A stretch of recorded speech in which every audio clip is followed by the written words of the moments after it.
Now to developing news, the UN Security Council calling an emergency meeting tonight as Russia appears to be moving towards an invasion of Ukraine. This comes after Russian President Vladimir Putin recognized the independence of separatist regions in eastern Ukraine. The Kremlin also ordering Russian troops to, quote, maintain the peace in those regions.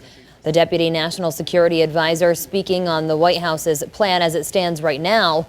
The administration has issued an executive order barring trade from those separated regions of eastern Ukraine.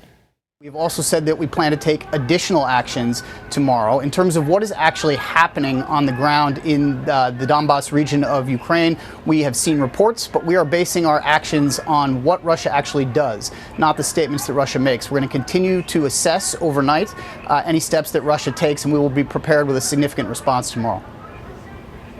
Ukrainians here in Western Mass now weighing in on tensions between those two nations. Western Mass News reporter Lexi Oliver joins us now live in studio after speaking with a local priest about the matter. Lexi?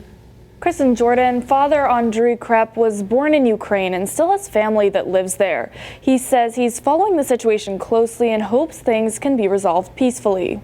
They are scared. They are afraid. They don't know what's going to be happening. The world is watching as Russian troops could invade Ukraine as soon as Monday night. It's definitely gonna touch their life, and it's gonna be difficult. Father Andriy Krip, priest at Saints Peter and Paul Ukrainian Catholic Church in Ludlow, grew up in Ukraine. While he's lived in the United States for roughly 20 years and considers it his home, he tells Western Mass News Ukraine is still part of his life. You're still gonna feel that attachment because that's where you come from. Krip tells us his extended family still lives there, and he talks to them every day about the situation with Russia. We do definitely worry about the family and friends and the Ukrainian nation as a whole because it touches us. And while conflict between the two nations has been ongoing since 2014, he says tensions are heightened now. In the beginning, there were so much weapons, so much military by the borders, Ukrainian borders, as it is now. So we don't know what to expect. And he's worried Russian President Vladimir Putin won't stop with Ukraine. So I believe he has a different goal. He has a goal to create that USSR. Krip says he and his church are praying for peace.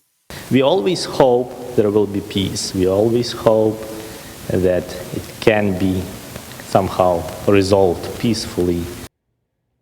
Father Krip adds that he thinks the United States is a powerful country and has more influence on Vladimir Putin and Russia than any other country. So he says he thinks our country would be able to do something to help Ukrainians. Live in studio, Lexi Oliver, Western Mass News.